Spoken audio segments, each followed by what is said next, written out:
Bueno, buenos días.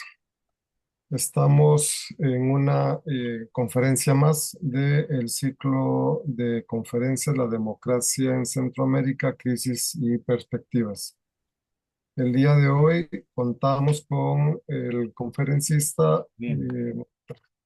el máster Edward Ortiz Piñeda, con la conferencia Migración Juvenil en Honduras, retos y oportunidades para el país en el contexto político actual.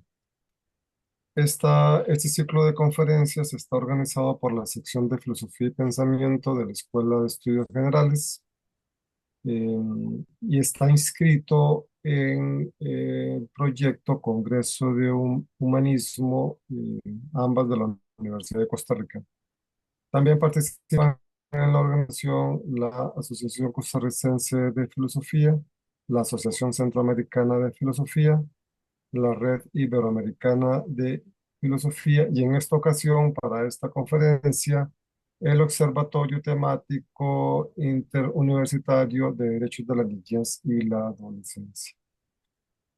El máster Eduardo Ortiz Pineda es licenciado en Filosofía por la Universidad de Costa Rica y máster en Demografía y Desarrollo de la Universidad Nacional Autónoma de Honduras.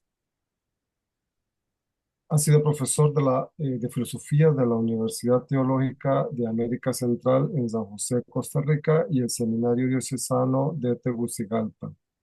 También fue asistente de monitoreo e investigación en el Observatorio de Migraciones Internacionales de la Facultad Latinoamericana de Ciencias Sociales Flaxo en Honduras. Entre sus temas de investigación se encuentran la ética ambiental, la ética del desarrollo, las migraciones y la educación. Actualmente es profesor de Teoría de la Educación de la Cátedra de Filosofía de la Universidad Estatal a Distancia, UNED, y es docente de la sección de Filosofía y Pensamiento de la Escuela de Estudios Generales de la Universidad de Costa Rica. Bueno, con esta breve presentación le damos la palabra a el máster Ortiz para que nos exponga sus ideas sobre la migración, la juventud migrante de Honduras. Y muchas Gracias, gracias a Edward. Ujú. gracias Álvaro. Antes de empezar mi presentación, me gustaría agradecerle a la Escuela de Estudios Generales por propiciar este tipo de intercambios académicos y también a la Asociación Costarricense de Filosofía, también por habilitar estos espacios y también obviamente al doctor Carvajal por gestionar también estos procesos de intercambio académico. Este, Me dicen si se puede ver la presentación. Voy a intentar proyectarla.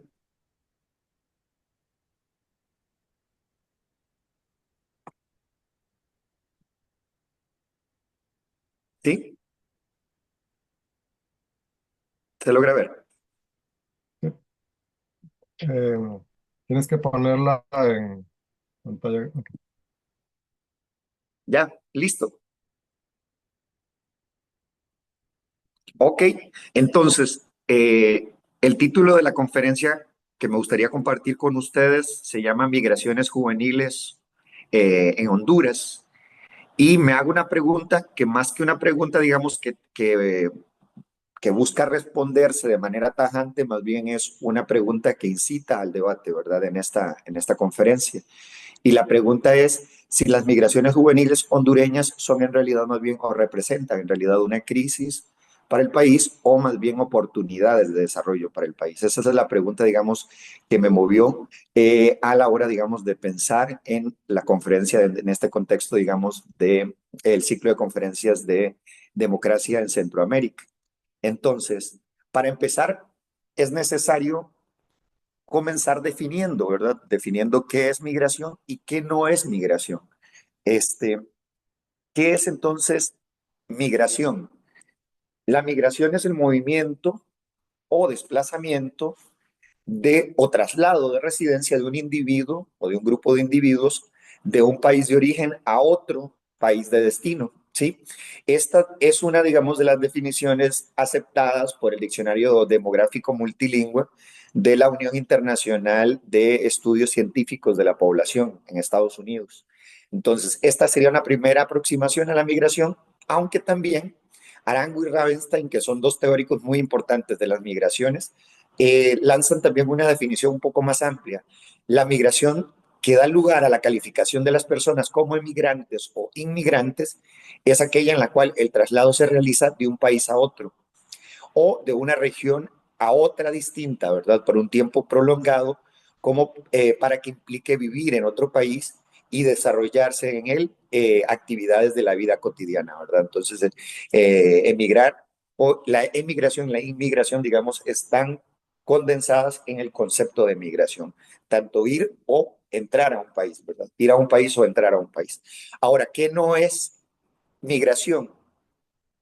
Definitivamente no es migración, digamos, en la actividad que realizan las poblaciones nómadas, puesto que no se asientan, digamos, de manera definitiva o de manera prolongada, digamos, en un territorio. Entonces estaría en contra, digamos, de las definiciones que habíamos mencionado anteriormente de Ravenstein y del diccionario multilingüe. ¿Qué otro movimiento humano no sería migración? El desplazamiento laboral cotidiano, ¿verdad? Es decir, ir de una región a otra, pero volver, digamos, a su residencia habitual. Esos traslados largos, digamos, que hacen las personas por asuntos laborales, no serían necesariamente, digamos, migración, puesto que no se asienta en esta otra, digamos, zona de destino. Los viajes turísticos tampoco son migración, ni los traslados de corta duración. Entonces, tiene que haber, digamos, una intención de establecerse prolongadamente en un contexto para poder hablar y decir migración en el sentido estricto del término. Ahora, ¿qué tipos de migración hay? Blanco, en el 2000, establece una tipología de acuerdo a cuatro características. Primero, la primera característica es de acuerdo al límite geográfico, ¿verdad? Es decir, las migraciones pueden ser internas, intrapaís o intrarregionales, o también pueden ser externas o internacionales. A mí me interesa más hablar de las migraciones internacionales de hondureños, digamos, fuera del país. En ese sentido, por eso está, digamos, remarcada el tipo de migración a la que quiero referirme. De acuerdo a la duración, pueden ser transitorias o definitivas, es decir, pueden durar un tiempo prolongado, pero relativamente, pero en algún momento, digamos, hay un desplazamiento de nuevo a la zona de origen, o pueden ser definitivas, ¿verdad? Luego también dice que de acuerdo a los sujetos de decisión, las migraciones pueden ser espontáneas, dirigidas o forzadas. Las espontáneas son estas personas que deciden espontáneamente, digamos, moverse de un país o región a otra.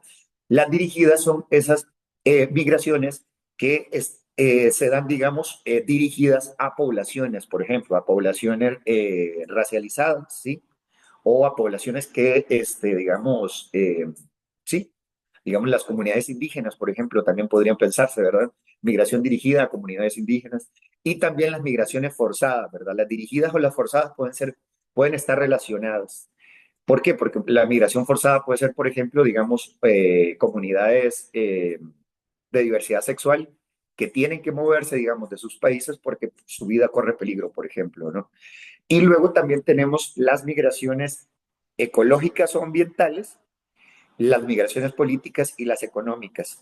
Las migraciones ecológicas o también las migraciones climáticas son un fenómeno relativamente reciente dentro de la teoría de la migración. ¿A qué se refieren? A esa migración que se da debido a factores climáticos, es decir, tal o cual región ya no tiene, digamos, ya no se puede cultivar la tierra porque hay demasiada, digamos, sequía, entonces la gente tiene que desplazarse porque las actividades agrícolas, por ejemplo, ya no se pueden realizar por la falta de agua, por ejemplo, ¿verdad? El recurso hídrico. O también las migraciones que se dan cuando se eleva el nivel del mar, por ejemplo, en zonas costeras, por ejemplo, ¿no? Hay muchos países que viven este tipo de tragedias, digamos, o de problemáticas ligadas al cambio climático y que generan, obviamente, desplazamientos obligados, ¿verdad? Y también las migraciones políticas, obviamente, digamos, cuando en un país se cercena la libertad de expresión y que implica, digamos, moverse porque la vida corre peligro, ¿verdad? O también las migraciones económicas, que también son las más comunes en el ámbito de la teoría de la migración. Ok, para avanzar un poquito más, ¿cómo funciona la historia de las migraciones en Honduras? Eh, este texto, Ciclo Migratorio en Honduras, es un texto que se editó y se publicó desde Flaxo Honduras. Yo estuve detrás del proceso de edición incluso cuando fui asistente de investigación en Flaxo Honduras. Este documento es bastante interesante a la hora de estudiar la teoría de la migración en Honduras porque estos autores proponen cuatro momentos eh, críticos de la migración en Honduras en el siglo XX, entre el siglo XX y parte del siglo XXI. Y esos cuatro momentos, digamos, de la migración, se dividen en el ciclo migratorio bananero, que se da entre la reforma liberal a finales del siglo XIX hasta la dictadura de Carías hacia los años 40, más o menos, 40-50. Luego tenemos el ciclo de las dictaduras, estas son las dictaduras que vivió Centroamérica hacia los años 70, 70-80, y luego también tenemos el ciclo democrático, que es más o menos el que va entre los años 80, que es la llegada de la democracia a Honduras, hasta el golpe de Estado de Honduras en el 2009. Sin embargo, los autores no mencionan este otro aspecto que a mí me parece que era importante mencionarlo, y es una especie de interciclo. ¿Por qué? Porque entre el 98 y el golpe de Estado también podría hablarse, digamos, de un momento crítico en los procesos migratorios de Honduras, especialmente, digamos, con el fenómeno climático del huracán Mitch, que va a dejar, de hecho, detrás, digamos, del huracán Mitch, va a dejar obviamente una estela de caos en Honduras. Se dice que incluso Honduras retrocedió en el 98, en el huracán Mitch, retrocedió 20 años en el proceso de desarrollo por el fenómeno climático, la tragedia del fenómeno climático, y este mismo acontecimiento, perdón, fue el que generó una medida de apoyo de parte de Estados Unidos hacia Honduras y hacia Nicaragua especialmente, que se llama el TPS, ¿verdad? El estatus de protección temporal que Estados Unidos había sostenido durante más de una década, digamos, para apoyar o para, digamos, fomentar la migración económica, especialmente de Honduras y de Nicaragua, tras el huracán Mitch. Ahora, voy a mencionar un poquito sobre estos otros ciclos que llaman, digamos, los autores González, Ayala y Cardosa en su texto del 2020. Y es que, por ejemplo, el ciclo bananero es muy importante en el desarrollo, digamos, económico del país porque lo que hizo fue movilizar poblaciones, especialmente de Guatemala y de El Salvador, hacia la zona norte del Caribe para poder, digamos, desarrollar actividades relacionadas con la producción del banano. Entonces, nosotros hacia finales del siglo XIX y el siglo XX, Honduras más bien recibió, era un país en lugar de expulsor, era un país de acogida para la producción del banano en la zona norte especialmente. Ese movimiento migratorio de Guatemala y de El Salvador incluso también podría pensarse que hubo un movimiento migratorio de Estados Unidos, por ejemplo, hacia, hacia Honduras. ¿Por qué? Porque obviamente las personas que se encargaban de dirigir la producción del banano en el Caribe eran particularmente, digamos, de origen estadounidense. Algo interesante de este momento que mencionan los autores es que también incluso con el declive incluso de la producción del banano hacia los años 50 más o menos, 60, hubo una migración bastante considerable de hondureños hacia Estados Unidos, especialmente a Nueva Orleans. ¿Y quiénes fueron los que se fueron? Bueno, eh, posiblemente eran las mismas personas que trabajaban en las bananeras y que fueron llevadas a Nueva Orleans, digamos, ya como mano de obra semicalificada o calificada y que se establecieron en esa zona. Hoy por hoy, de hecho, Nueva Orleans es uno de los estados de Estados Unidos con mayor número de migrantes hondureños, junto con la Florida y con Texas. Ahora, El ciclo de la dictadura también tiene esa particularidad. Honduras, al igual que Costa Rica, más bien fue un país receptor de migración forzada, de Nicaragua especialmente y de El Salvador. ¿Sí? La relación que hemos tenido constante históricamente entre Nicaragua y El Salvador ha sido de mucha, digamos, intercambio cultural y migratorio y también, digamos, migración incluso temporal, especialmente en las zonas fronterizas en donde se produce el café, por ejemplo, ¿verdad? En la zona del Salvador, que sería como el noroccidente, y en el suroriente también del país, en el Paraíso, entre la zona entre Nueva Segovia, Nicaragua y Honduras. Esas zonas también fueron importantes porque la población nicaragüense que tuvo que salir, digamos, en el proceso de la guerra civil, se refugió especialmente, digamos, en la zona del Paraíso y en la zona del Distrito Central. Posterior a la guerra civil, volvieron a Nicaragua y se mantiene ese intercambio migratorio entre ambos países, entre tanto Nicaragua como Honduras, como El Salvador y Honduras. Ahora, el tercer ciclo es el ciclo democrático, le llaman. Es importante este momento porque es justamente cuando nosotros nos volvemos más bien un país expulsor de migrantes y no receptor como los primeros dos ciclos. Aquí Perdomo en el 2020 menciona, con el deterioro progresivo de las condiciones de vida, en una década Honduras pasó de ser receptor de refugiados a ser un país expulsor de migrantes. En 10 años la inmigración hacia Estados Unidos aumentó un 280%, pasando de 39.000 personas en los 80 a 109.000 personas en 1990. Vean cómo en 10 años, digamos, se cambió la dinámica migratoria y nosotros nos volvimos más bien un país expulsor y se ha mantenido esa lógica a lo largo de las décadas desde los 80. Ahora, el huracán Mitch, como bien se los había mencionado, digamos, fue un parteaguas en los procesos migratorios hondureños porque con la propuesta de Estados Unidos de el estatus de protección temporal de migrantes hondureños, entonces hubo una ola enorme de personas que salieron a finales de la década de los 90 hacia Estados Unidos, ¿verdad? Estas personas ya establecidas en Estados Unidos generaron incluso redes, digamos, de apoyo tanto a familiares como a vecinos que terminaron, digamos, yéndose también para Estados Unidos. Eso lo explican muy bien los teóricos de las redes migratorias. La migración no necesariamente solamente es económica, también puede ser, digamos, una migración por ¿cómo se llama?, reunificación familiar o por redes de interacción entre migrantes, digamos, de las mismas localidades, podría decirse, o regiones. A mí me gusta también este esquema que propone Flores en el 2018 para explicar la historia de las migraciones en Honduras, especialmente en la parte de abajo. La parte de arriba, digamos, está más relacionada con eh, la historia de Centroamérica en general.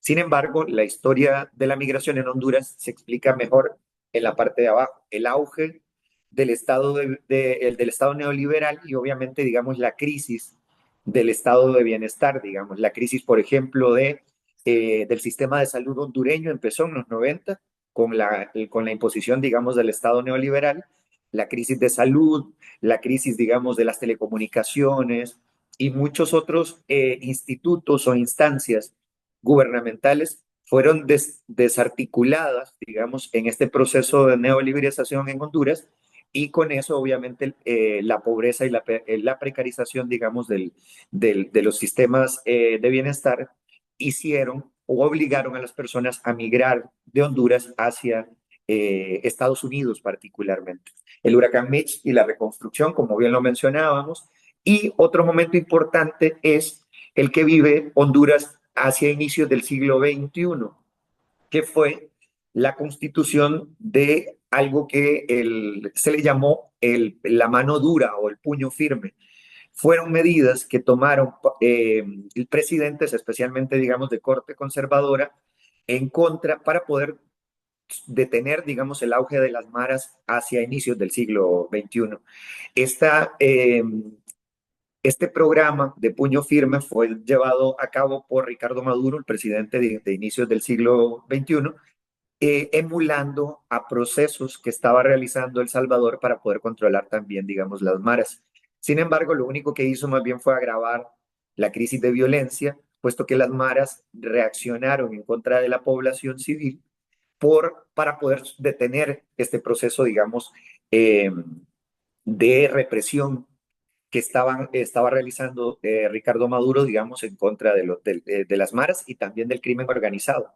Entonces, más bien al final, digamos, fue contraproducente porque murió muchas personas, especialmente, digamos, eh, por ejemplo, en el transporte público. Las maras, las pandillas colocaban bombas, por ejemplo, o hacían masacres completos en colonias para poder hacer que el gobierno desestimara el proyecto, digamos, de llevar, por ejemplo, a los militares a las calles para poder, en teoría, digamos, resolver la problemática de violencia que se desarrolló, digamos, en el contexto de las maras hacia la primera década del siglo XXI. Luego, a finales de la década del siglo XXI, vamos a tener el golpe de Estado, que voy a desarrollarlo mejor, cuando les menciona, digamos, justamente este momento crítico de la migración en Honduras. ¿Por qué? Porque a mí me interesa hablarles especialmente de tres momentos críticos de la historia reciente de las migraciones en Honduras. La primera, el golpe de Estado. La segunda, la crisis de los niños migrantes hacia el 2018 más o menos. Y luego la crisis de las caravanas hacia el 2019 o 2020. Esos tres momentos son momentos paradigmáticos de la migración en Honduras y están revestidos, digamos, de momentos críticos que ha vivido el mismo país, ¿verdad? En el contexto político, en el contexto social y en el contexto cultural.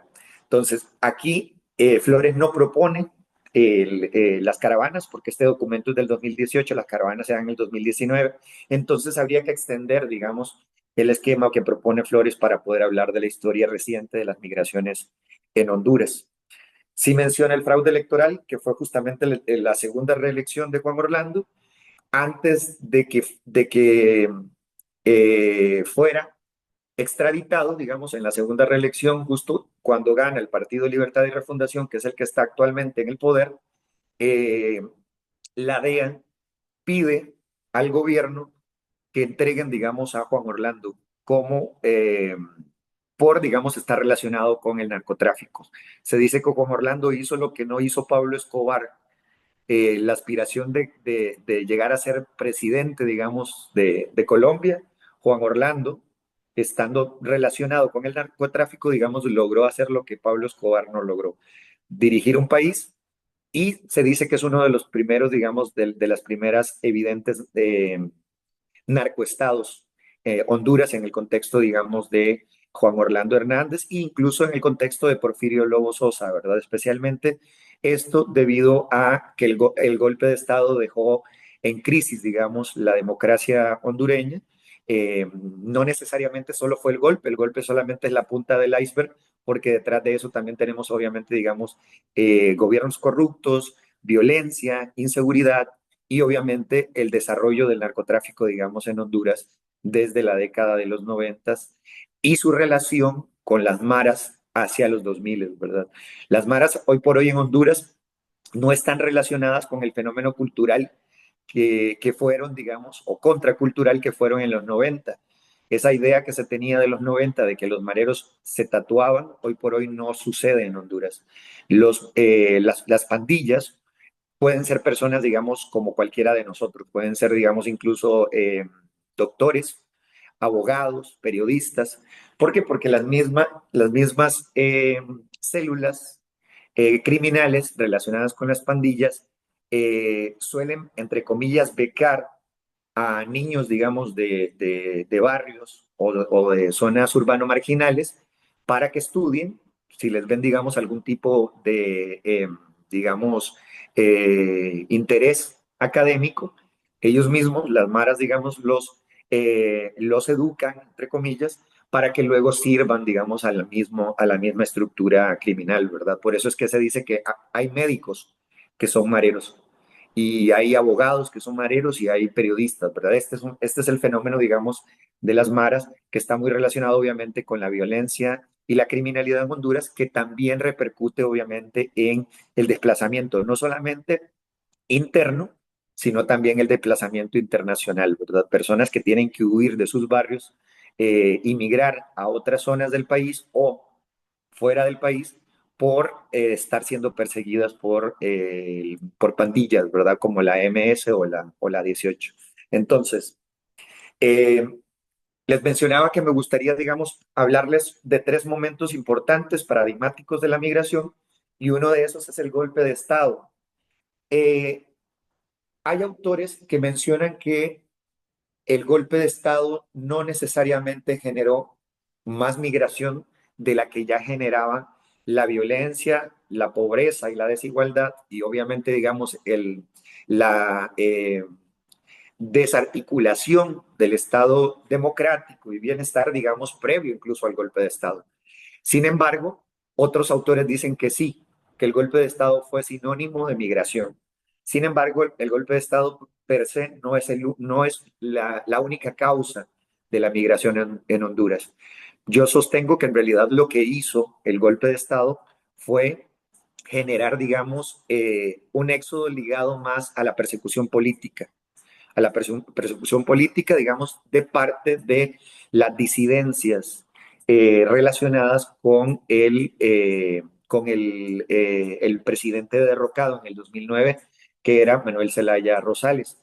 Aquí en la fotografía pueden ver la primera conferencia de prensa que hizo Manuel Zelaya en el 2009, cuando los militares hondureños lo vinieron a dejar al aeropuerto Juan Santamaría en pijamas en el 2009. Entonces, en ese entonces lo recibió el presidente Arias, que también está relacionado, obviamente, digamos, con los acuerdos de paz de los años 80 y que fue una figura importante, digamos, en el proceso de paz especialmente, digamos, El Salvador y de Nicaragua, ¿verdad? En la guerra civil de los años 80. Ok, entonces, el golpe de Estado sí generó una migración relacionada más bien con la persecución política. Sí generó, digamos, un movimiento de personas que tuvieron que huir del país para poder exiliarse, especialmente ¿dónde? En Costa Rica, en Estados Unidos y en España. En Costa Rica les puedo dar el ejemplo más concreto el cónsul de Honduras, de hecho. El cónsul de Honduras, Eduardo Urbina, el actual cónsul de Honduras en Costa Rica, fue un perseguido político del mandato de Juan Orlando, digamos, entre el 2014 más o menos y el 2019, digamos, cuando ya deja el poder Juan Orlando. Entonces, Urbina tuvo que exiliarse en Costa Rica y luego incluso, digamos, ya posteriormente, cuando llega al poder el Partido de Libertad y Refundación, se reivindica su figura, digamos, y ahora, digamos, más bien maneja a nivel diplomático, digamos, el consulado de Honduras acá.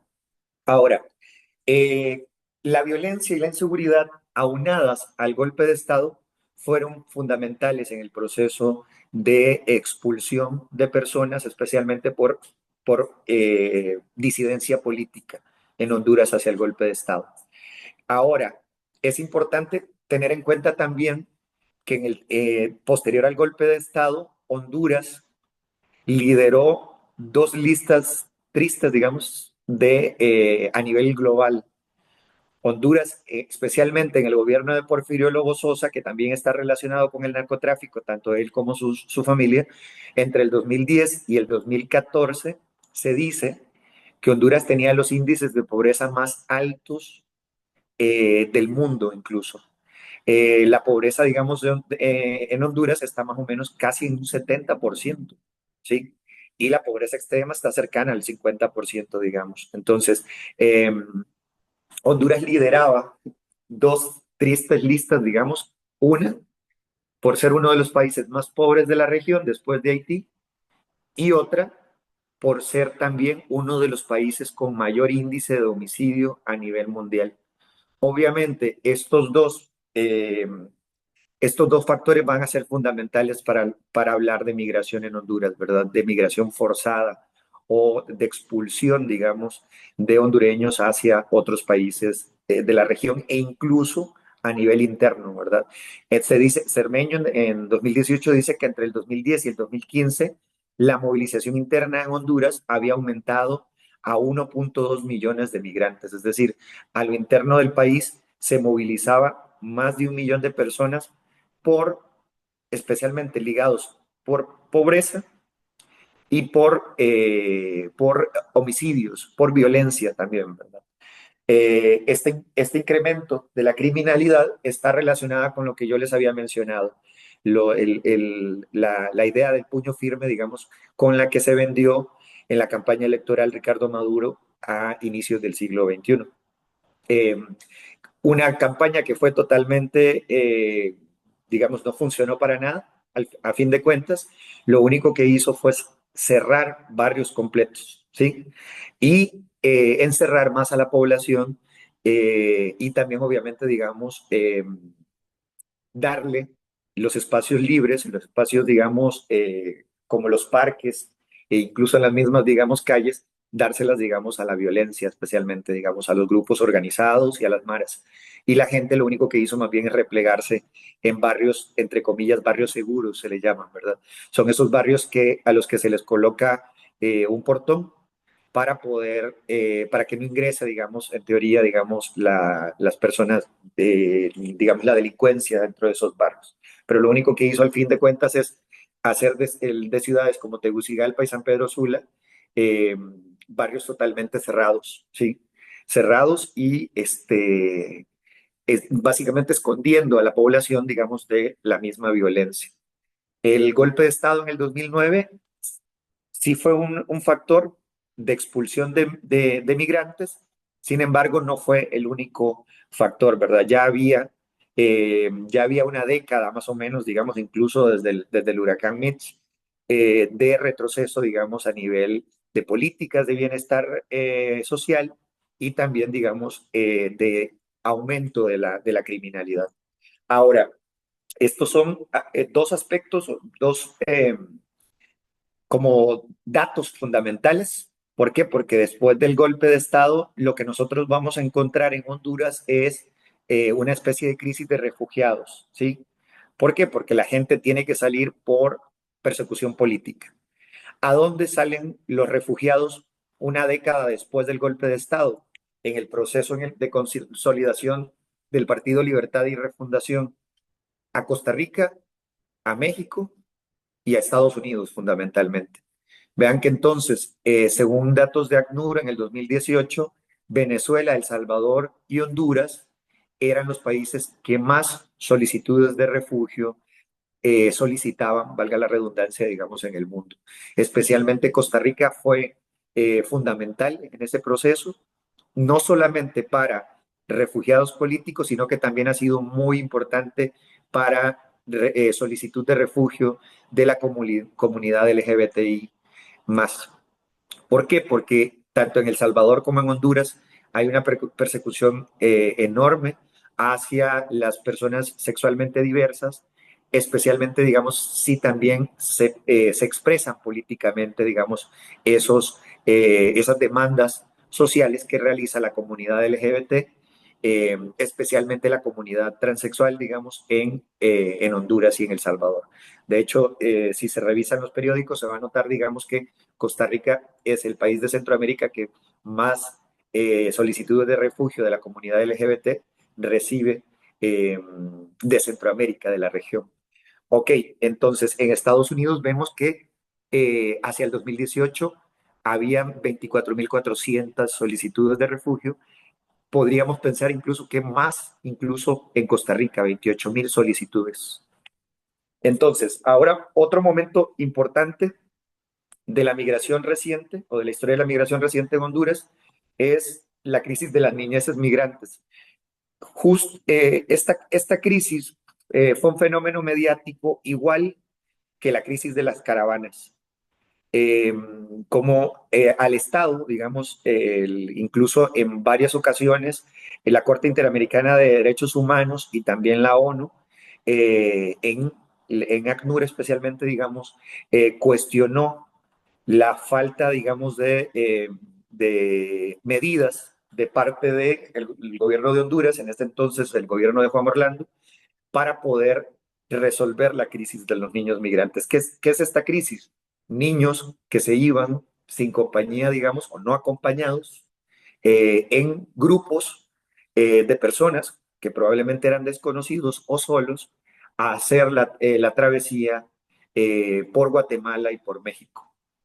Muchos de estos niños terminaban en refugios, digamos, en Estados Unidos, e incluso salió a colación una fotografía de especies de jaulas donde metían, digamos, a los niños.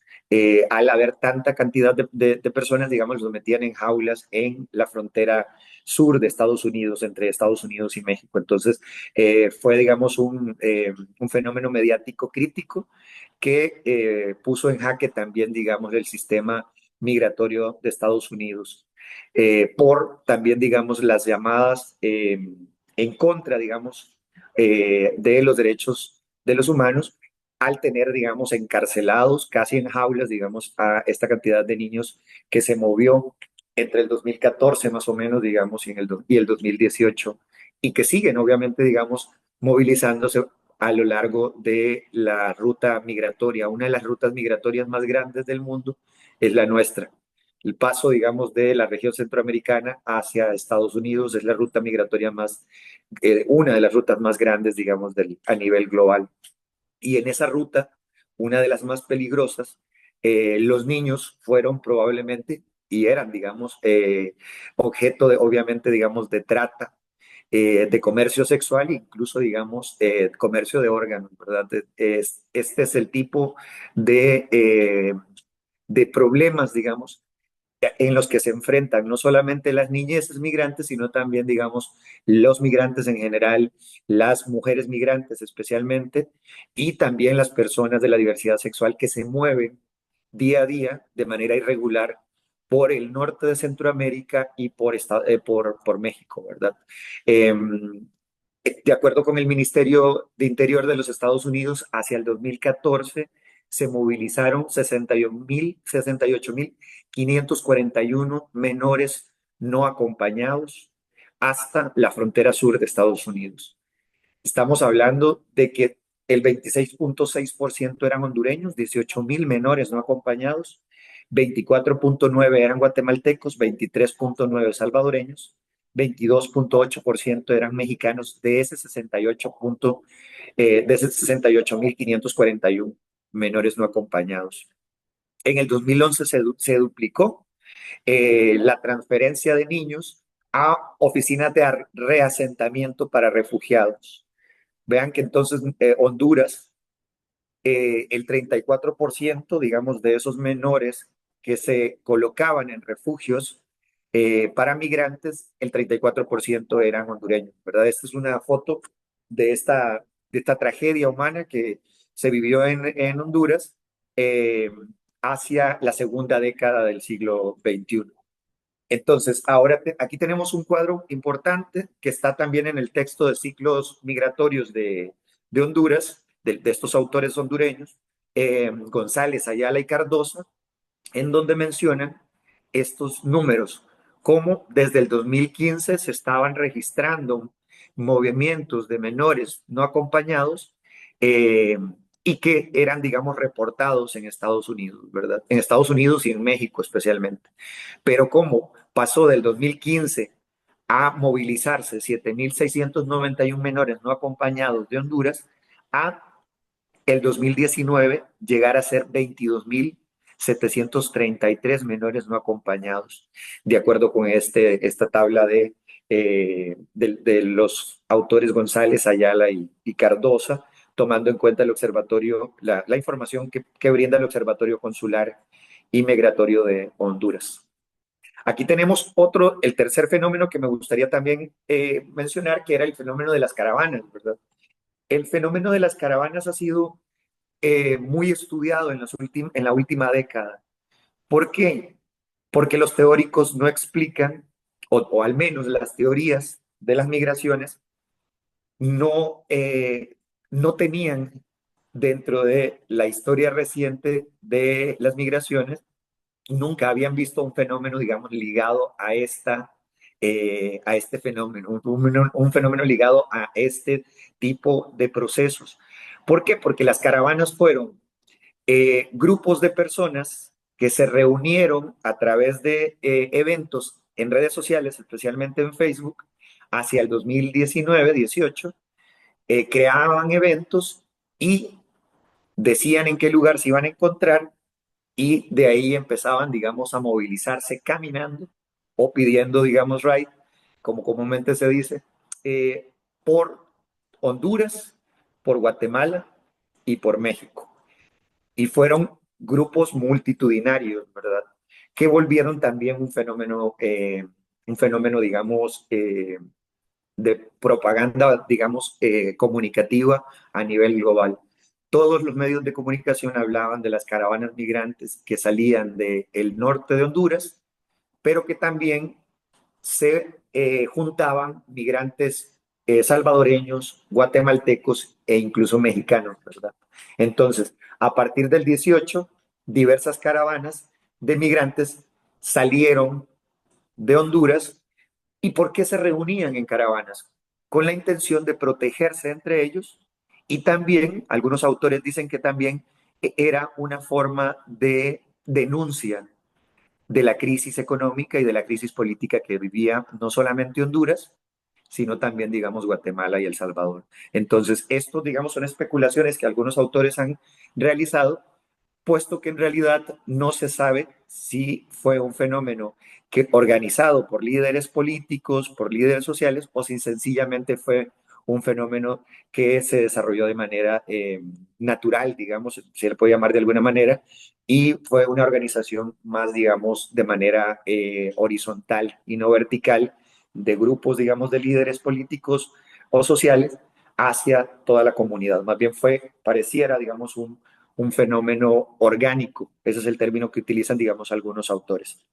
Ahora, vean que entonces entre el 2018 y el 2020, incluso en plena pandemia, había movimientos de caravanas hacia Estados Unidos desde Honduras. Tenemos primero, la primera caravana salió de San Pedro Sula el 19 de octubre y dice que eran 1.600 migrantes. Luego el 20 de octubre y luego el 29 de octubre. Entonces, esta información se encuentra en un texto también publicado por el Observatorio Temático Interuniversitario perdón, el Observatorio de Migraciones Internacionales de Flax Honduras. En ese texto se llama Geopolítica de las Caravanas y lo publicó, es una investigación que realizó un investigador del Instituto de la Frontera Norte de México, un instituto que es abanderado, digamos, del estudio de las migraciones en México. Tanto el Instituto de la Frontera Norte como el Instituto de la Frontera Sur trabajan el fenómeno de la migración y también el fenómeno de los procesos demográficos en México y también en Centroamérica. Entonces, algo importante del fenómeno de las caravanas es que generó nuevos procesos. En este entonces estamos hablando de que Trump también, digamos, ya tenía una visión anti-inmigrante, que fue la que lo llevó, de hecho, al gobierno de los Estados Unidos, al poder, digamos, en la primera elección. Y ante la crisis de las caravanas, Trump propuso una medida que se le llamó la medida de los países seguros o del tercer país seguro. ¿Qué era eso? Trump lo que hizo fue inyectar dinero a México y a Guatemala para que funcionaran como extensión de la frontera sur. Ese es el término que utilizan los teóricos. ¿Qué es la extensión de la frontera sur? Es inyectar dinero, especialmente en seguridad, a Guatemala y a México para que pudieran bordear los militares especialmente y obviamente digamos la fuerza pública, la Policía Nacional, pudieran blindar tanto la frontera de Guatemala como la frontera de México para que los los migrantes, tanto hondureños como salvadoreños o guatemaltecos, no lograran llegar hasta la frontera de Estados Unidos y que fueran deportados incluso desde Guatemala o desde México. Esa es la idea, digamos, del tercer país seguro o de la extensión de la frontera sur, como le llaman algunos teóricos. Eh, Esto es interesante porque entonces, hacia el 2009, hacia el 2019, perdón, se decía que las deportaciones no provenían tanto de Estados Unidos, sino más bien de México. El 59% de las deportaciones las hacía México, de hondureños, guatemaltecos y salvadoreños.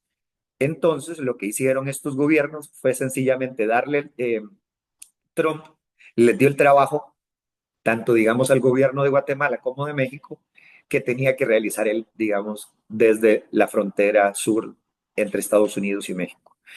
¿De qué manera? Obviamente, digamos,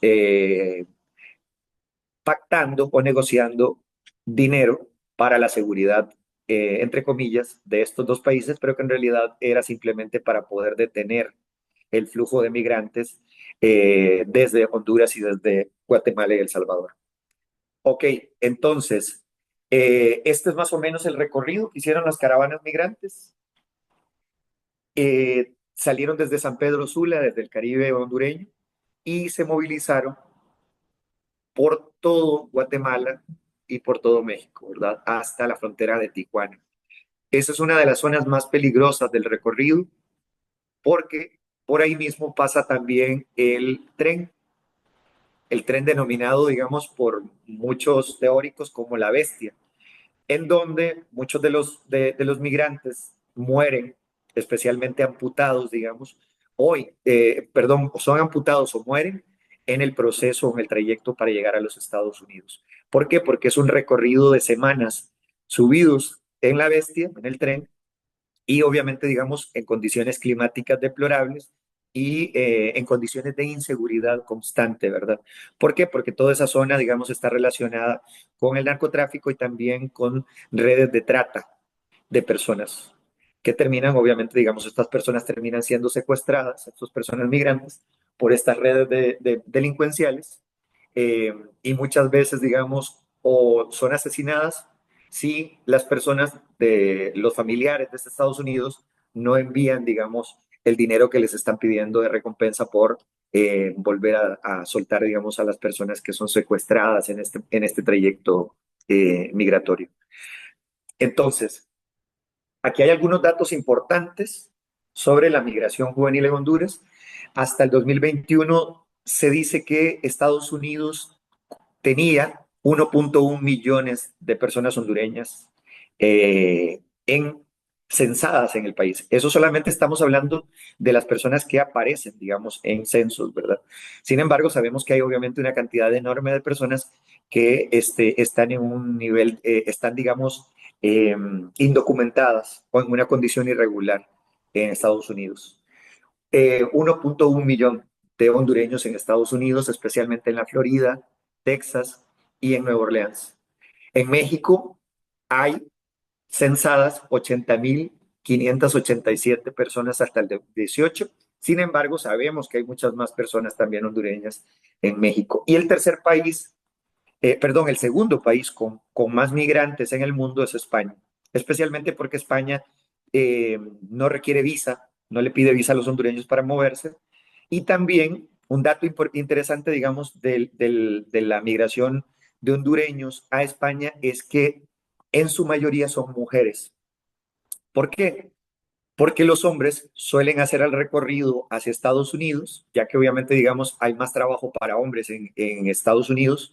Y en España, hablando también en términos demográficos, ¿verdad? Las labores de cuidado son más comunes en un país, digamos, donde la población se envejece, digamos, o la pirámide poblacional está ensanchada en la parte de arriba. ¿Por qué? Porque hay más personas adultas mayores, incluso, digamos, que niños, ¿verdad? Entonces, lo que hacen, digamos, las personas hondureñas, especialmente las mujeres, es que en lugar de hacer el recorrido peligroso por México hacia Estados Unidos, prefieren invertir, digamos, una cantidad considerable de dinero para poder viajar a España y quedarse en España. Además, el proceso también de ciudadanía en España es mucho más corto, 1 año o 2, para las personas, digamos, de Latinoamérica, especialmente hondureños y nicaragüenses.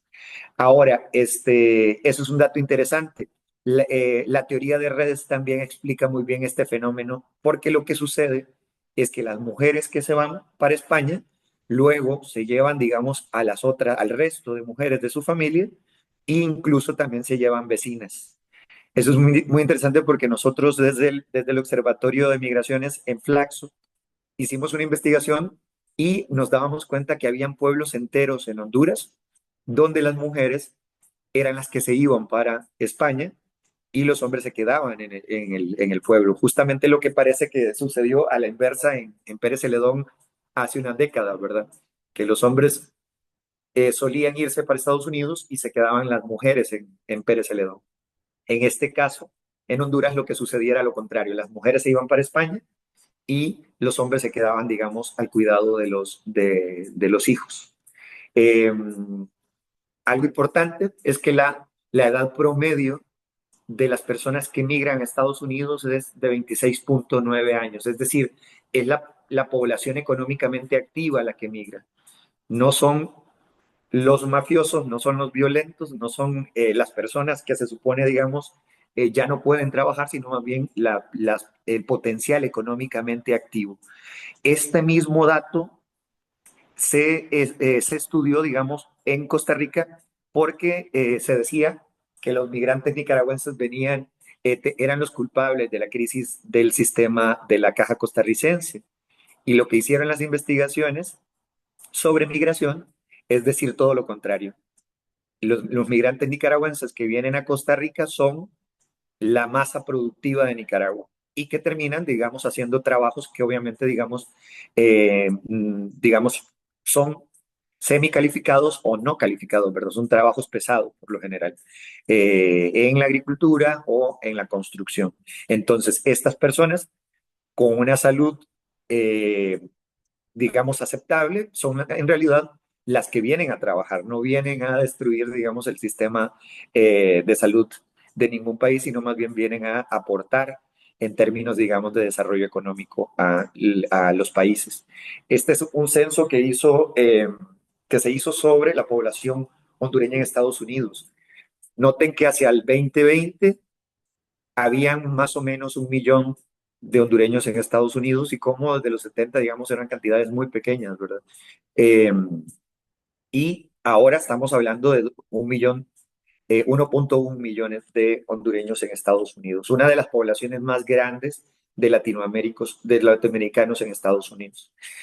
Esto es otro dato interesante, son los jóvenes los que migran y es justo desde las teorías de las migraciones en demografía, justo lo que se llama el bono demográfico. ¿Quiénes son los que migran?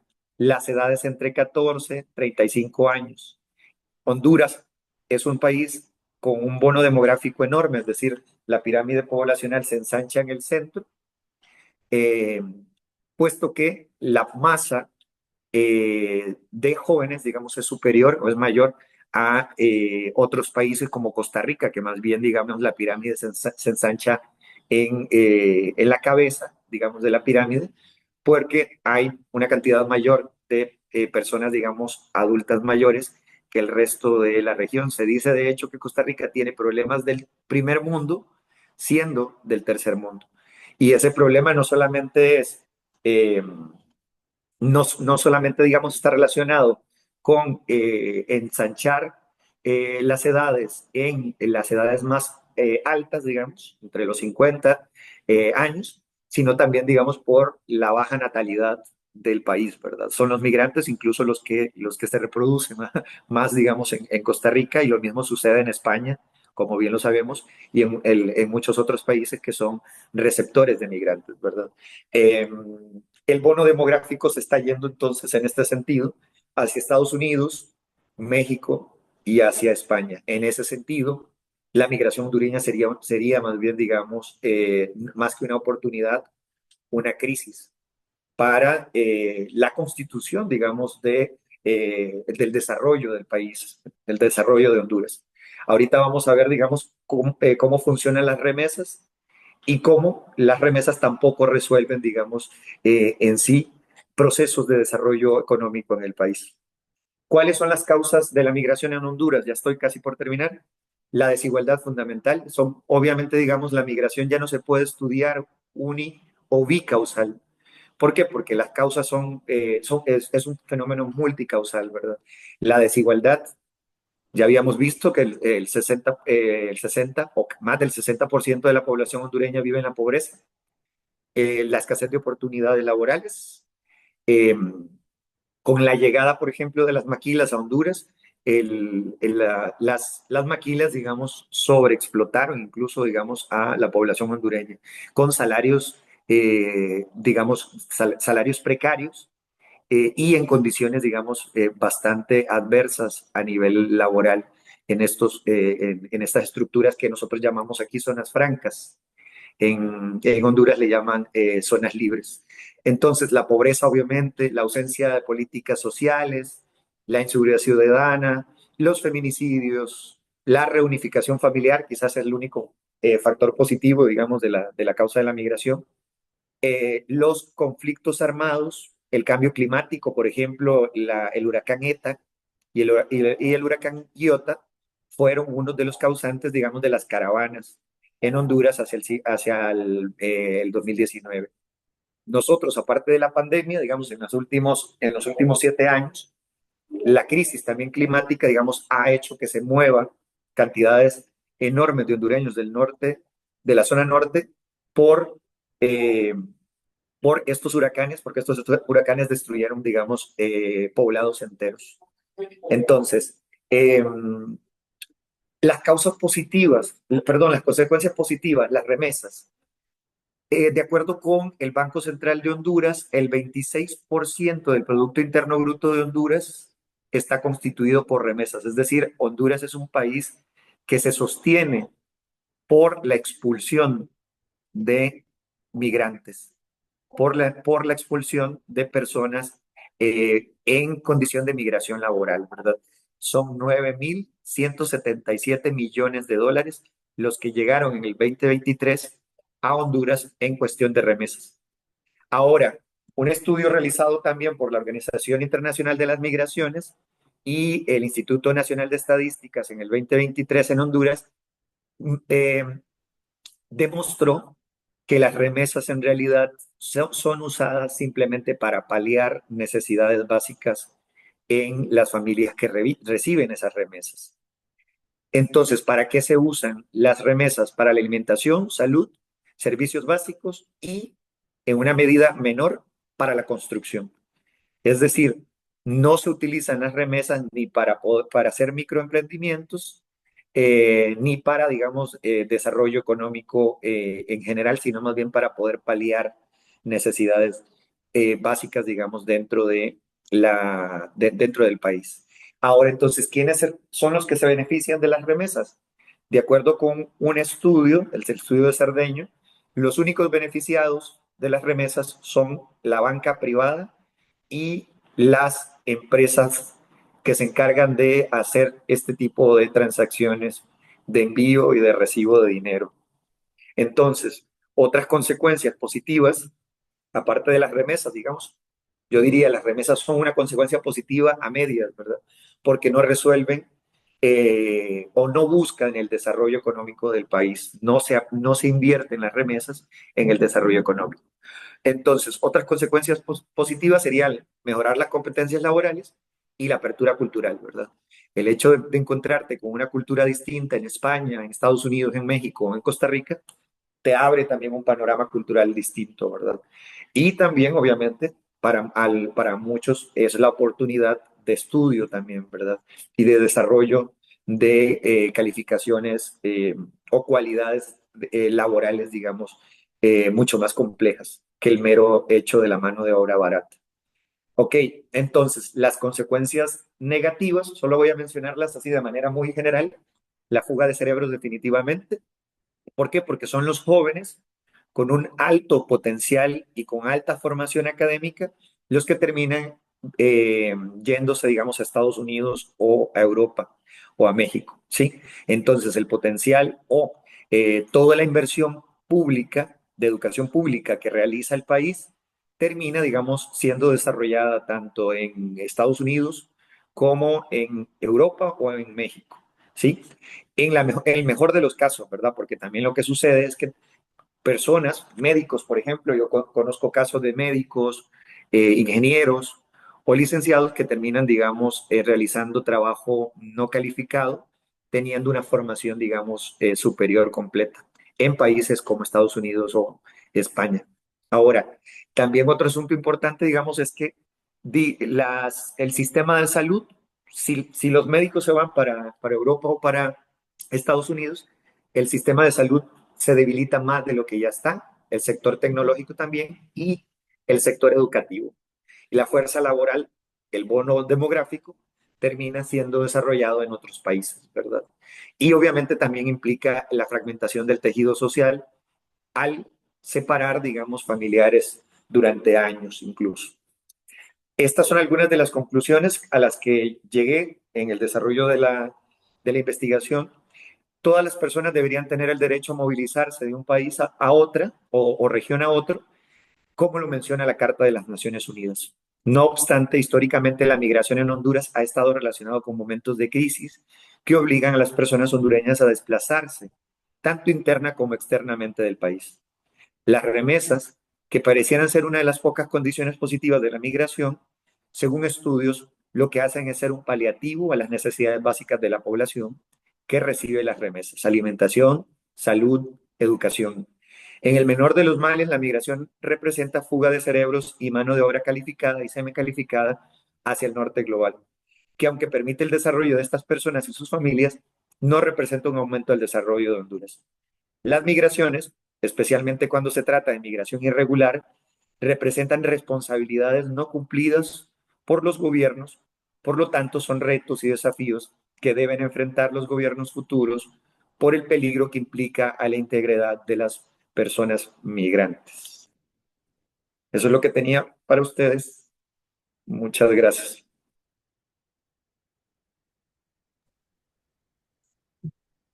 Muchas gracias, Edward, por tu conferencia. Datos muy interesantes y una sistematización que, digamos, es preocupante de lo que sucede en Honduras. Bueno, podemos abrir ahorita una sección de preguntas o comentarios. No sé si hay alguien que tenga algún comentario, alguna pregunta. En el Facebook, no se ve. No, no veo todavía comentarios.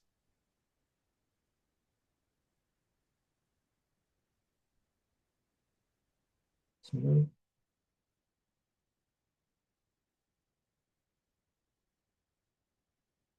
No. Bueno, eh, no hay salida fácil para Honduras, ¿verdad, Edward? Para esa situación. Sí, es muy complicado y de hecho esa es una de las críticas que se realiza, digamos, al gobierno actual, que se esperaba. Probablemente la población esperaba, digamos, una receta mágica para resolver las problemáticas que implican o que obligan, digamos, a las personas hondureñas a emigrar. Pero estamos hablando de que son años de subdesarrollo, digamos, son años de desarticulación del Estado, de las instituciones, son años de corrupción, son años de violencia, también son décadas de violencia, Ujú. aunado también obviamente a lo que mencionaba, al fenómeno climático, ¿verdad? Esa es, Sí. esa es una salvada para Costa Rica, que los huracanes llegan, digamos, a Nicaragua y a Honduras, y no llegan aquí, ¿verdad? Entonces no podemos hablar, al menos hasta ahorita, no podemos hablar de migrantes climáticos en Costa Rica. Sin Ujú. embargo, en Honduras hay migrantes climáticos, especialmente, digamos, por los huracanes en el norte y por las sequías en el sur. Entonces, probablemente Honduras sea el primer país de Centroamérica que, que constituye, digamos, migrantes climáticos incluso. Es un concepto muy reciente, son más o menos una década de estudios sobre migración climática. Pero sí, no hay una salida fácil, como bien lo mencionas, Álvaro. ¿Y qué medidas ha tomado el gobierno actual? Lo que ha hecho, básicamente, digamos, es generar incentivos, especialmente, digamos, ligados a, a proyectos que realizan, especialmente, digamos, la cooperación internacional. El gobierno de Honduras entró, digamos, el actual gobierno entró obviamente con déficit. Eh, el saqueo de la caja hondureña del Seguro Social por parte, digamos, del Partido Nacional, todos los actos de corrupción que estuvieron relacionados, digamos, incluso en el contexto de la pandemia, compraron, digamos, hospitales móviles por cantidades obscenas. Entonces, todo eso se supone, digamos, dejó en crisis al Estado, digamos, en términos de deuda externa, y entonces lo único que ha logrado hacer más bien es generar volver a darle algo de credibilidad al gobierno y volver a solicitar proyectos o financiamiento de proyectos, especialmente, digamos, con la OIM y con el ACNUR, para poder, especialmente, digamos, eh, darles instrucción profesional a los migrantes retornados, especialmente. Recuerden que en el contexto de Trump, eh, los, las, las deportaciones, digamos, aumentaron. O no solo de hondureños, sino en general, digamos, de todos los migrantes de Centroamérica y México. Entonces, lo que hacen USAID, por ejemplo, aunque USAID hace poco, incluso Trump había congelado algunos proyectos, especialmente proyectos ligados a migración. Este, entonces, el gobierno de Xiomara Castro lo que ha hecho es básicamente volver a darle credibilidad al gobierno para pedir más ayuda humanitaria, digamos, o cooperación internacional y poder reactivar proyectos de incentivo para que la gente no migre, ¿verdad? O para los que retornen puedan, digamos, generar algún tipo de proyecto económico, digamos, o educarse, digamos, a nivel profesional y se queden en el país. Sin embargo, digamos, es escaso lo que ha podido hacer el gobierno. Ujú. Son apenas 3 años y medio los que lleva, entonces eh, lo que piensan es una segunda vuelta del partido como otra candidata. Sin embargo, la gente, digamos, esperaba, me parece a mí, esperaba más del gobierno de lo que podría hacer, digamos, en 4 años. Ujú. Tatiana, Buenas, ¿cómo están? Buenos días. bueno, Quería preguntar cómo ha sido la cobertura mediática en Honduras respecto a las caravanas. O sea, ¿es un gobierno que oculta esto o es un gobierno que visibiliza? Gracias, Tatiana. El, el gobierno no puede invisibilizar un fenómeno que fue de escala global, ¿sí? Y que implicaba también, obviamente, digamos, una crisis no solamente de Honduras, sino también de la crisis migratoria, digamos, a nivel regional. Entonces, intentar invisibilizarlo a nivel nacional eh, no iba a impedir, digamos, que fuese un fenómeno mediático a nivel global. Entonces, otro asunto importante también es que las caravanas se desarrollaron a través de las redes sociales y todos, no solamente digamos en Honduras, sino a escala global, manejamos las redes sociales. Entonces, las mismas personas iban, digamos, que iban en las caravanas, iban, llevaban en vivos, digamos, en Facebook y en otras redes sociales para poder ir más o menos, digamos, reportando el fenómeno. Entonces, era imposible que lo pudieran ocultar, digamos, a nivel nacional porque fue un fenómeno global también. En Guatemala, digamos, se movilizó la ACNUR y la OIM y también otras organizaciones que se dedican, digamos, a la protección de migrantes. Incluso hubo reportajes en Alemania, por ejemplo, España, ¿verdad? Y lo interesante de las caravanas fue eso, ¿verdad? Que a nivel de estudios teóricos fue una novedad para las investigaciones en migración, porque nunca antes se había visto un fenómeno similar en ningún otro lugar del mundo. Y que se desarrollara de manera orgánica, como lo menciono yo, digamos, a través de las redes sociales y que funcionara para protegerse incluso, digamos, de las redes de trata y de la violencia, ¿verdad? Las primeras caravanas fueron bien recibidas por la población guatemalteca y mexicana. Sin embargo, las últimas caravanas ya, digamos, tenían más bien una visión más, las personas los miraban más como, digamos, como una amenaza, en lugar de más bien verlos como como un fenómeno crítico, humanitario, de ayuda, ¿verdad? Más bien era una amenaza eh, para la estabilidad de los pueblos o los barrios, digamos, o las ciudades por donde cruzaban. Sin embargo, las primeras dos caravanas, digamos, tuvieron el apoyo de la ciudadanía en general en Guatemala y en México. Sí, te contesto. Sí, muchas gracias. Bueno, muy bien. Bueno, Edward, como tenemos asamblea a la 1:30, creo que debemos terminar aquí ¿Está la, bien? la presentación y agradecerte de nuevo tu conferencia que ha sido muy útil y nos da un panorama estremecedor de lo que sucede con las migraciones en Centroamérica. Ujú. Bueno, entonces si tienes algo más que decir. No, no, solamente agradecer nuevamente, Álvaro, por el espacio y también de nuevo agradecer a la Escuela de Estudios Generales de la Universidad de Costa Rica también por propiciar este tipo de intercambios académicos y también obviamente a la Asociación Costarricense de Filosofía. Gracias nuevamente. Sí, bueno, muy bien. Solo avisar que la próxima actividad se cambia de fecha.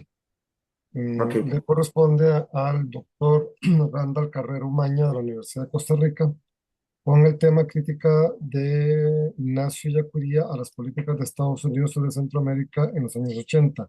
Esta conferencia va a quedar para el 10 de septiembre y quedan todas las personas cordialmente invitadas. Bueno, hasta luego y con esto terminamos la actividad de hoy. gracias, hasta luego.